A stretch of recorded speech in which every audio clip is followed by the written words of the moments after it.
આપ સૌને નમ્ર વિનંતી કે આ ચેનલને સબસ્ક્રાઇબ કરો, શેર કરો, લાઈક કરો. જય દીપોમાં, જય માતા. કોંથોળ બેઠો જ છું અને તારી રાહ જોઉં છું. પંજાબ ભાઈ, હરિયાણા ભાઈ, દિલ્હી ભાઈ, ઘેર આવજે બેટા જલ્દી. સ્વાગત છે મિત્રો તમારું આ વિડીયોમાં. મિત્રો, એક વિડીયો વાયરલ થઈ રહ્યો છે જેમાં ગમન સાંથલ ખૂબ જ ગુસ્સે થઈને બોલી રહ્યા છે. જ્યારે ઉપેશ પટેલ નામનો વ્યક્તિ ગમન સાંથલ વિશે, દીપોમાના મંદિર વિશે અને તેમના સન્માન વિશે કંઈક કટાક્ષ શબ્દો બોલી રહ્યો હતો, કંઈક લખ્યું હતું તેવું ગમન ભુવાજી વિડીયોમાં જણાવી રહ્યા છે. તે જુઓ હવે તમે વિડીયો. ગમન ભુવાજી તેના વિશે શું કહી રહ્યા છે. ઉપેશભાઈ પટેલ, મારું તો નામ હતું, જિંદગી રહેશે. પણ તમે પંજાબથી ચલા દાડે ઘેર આવવાનું, આપણે સીતરામાનું મંદિર આપણે ભેગું થઈને બનાવવાનું. તમે ખાલી ઘેર આવો અને તમને રૂબરૂ મળવું. મારે રૂબરૂ હો. આ ગ્રુપમાં મેસેજ મોકલ્યો હોય ને બહુ તે રોંગ જગ્યાએ હાથ નાખ્યો.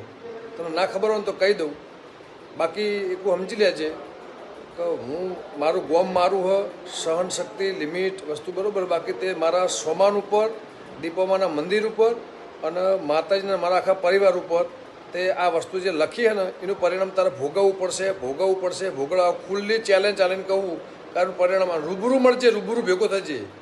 કોંથોળ બેઠો જ છું અને તારી રાહ જોઉં છું. પંજાબ ભાઈ, હરિયાણા ભાઈ, દિલ્હી ભાઈ, ઘેર આવજે બેટા જલ્દી.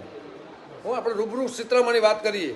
આ હોળા ગ્રુપ કરે કહેવાય ને, હોળો હવે થાય તને બતાવું હોળો કને કહેવાય. તારા ઉપેશની જેમ અમે લાશોના કોઈ મરણું થયું હોય ને, મરણું એ લાશોના બાપના ને બધું અમે ઉઘરાવતા નહીં કોઈના પૈસા, બરાબર.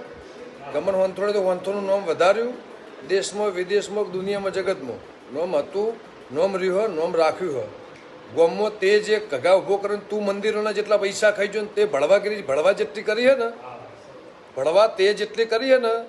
અને ગમન હોંથોળ હું હોય ને, તું મંદિરના ઓળા લઈને ફરી ને, આખા ગોમને બધાને બગાડી, આખા ગોમને બધાને જુદા કરી, આખા ગોમને તું જે પથારી ફેરવી ને, બરાબર. ઓના સુધી હવે હિસાબ લેવામાં આવશે.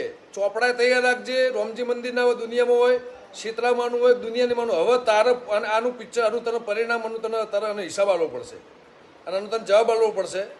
મારા સમાન ઉપર જે લખ્યું હોય ને, હવે તારાનો જવાબ આપવો પડશે. તારે દુનિયામાં જ્યાં જવું હોય તો જજે.